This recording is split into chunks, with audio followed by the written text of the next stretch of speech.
আসসালামু আলাইকুম। অপরাজিতা গাছের বনসাই বানানোর চেষ্টা করছি। এই গাছটা অনেকটা বড় হয়ে গেছে, তাই আজকে আমি এই গাছটা ছাঁটাই করার জন্য কিভাবে ছাঁটাই করবেন আপনারা এবং গাছটাকে কিভাবে সুন্দর লুকিং দেবেন সেই বিষয় নিয়েই আজকে আপনাদের সামনে আমি উপস্থিত হয়েছি। ডালের কিছুটা অংশ রেখে কেটে দেব।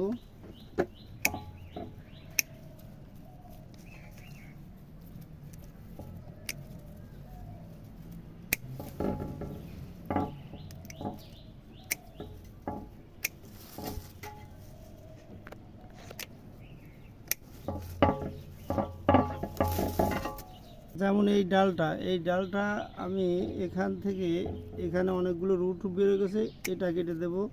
এখান থেকে একটু রেখে এটা এইভাবে কেটে দেব। প্রত্যেকটি ডাল একটু মাথা রেখে ডালগুলো কেটে দেব। তবে এতটুকু রেখে সব ডালগুলো কেটে দেব।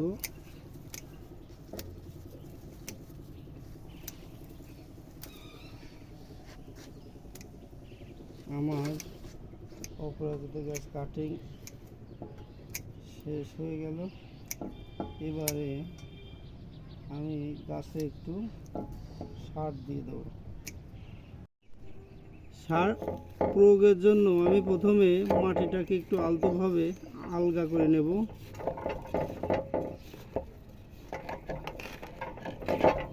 চারদিক থেকে মাটিটা গাছের গোড়ায় একটু জমা করে রাখবো, কারণ সারটা আমি গাছের চারপাশ দিয়ে দেব। তারপর মাটিটা ছাড়িয়ে দেব।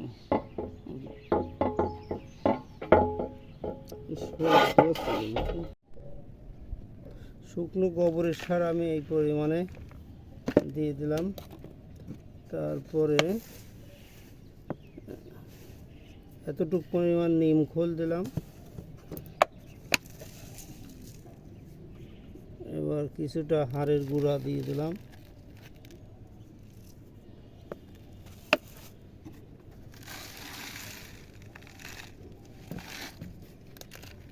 এবার কিছুটা ঢ্যাপ সার দিলাম।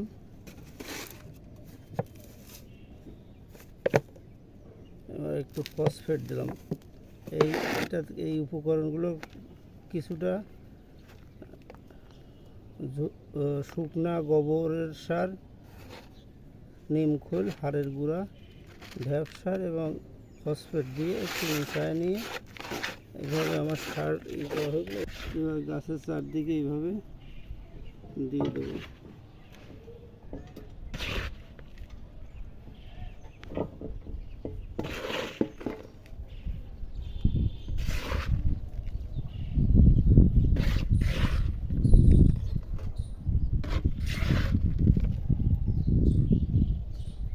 গাছের সার দেওয়া শেষ। এবার পানি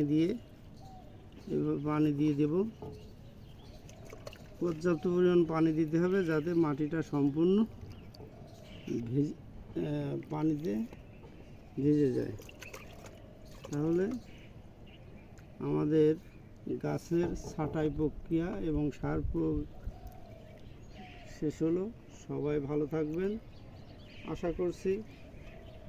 আর আমার এই ভিডিওটা ভালো লাগলে লাইক, কমেন্ট এবং ফলো দিয়ে আমার সাথে থাকবেন, যাতে নতুন নতুন ভিডিও নিয়ে আসতে পারি এবং আমার কাজের অনুপ্রেরণা দেবেন। সবাইকে ধন্যবাদ। শুভ সকাল।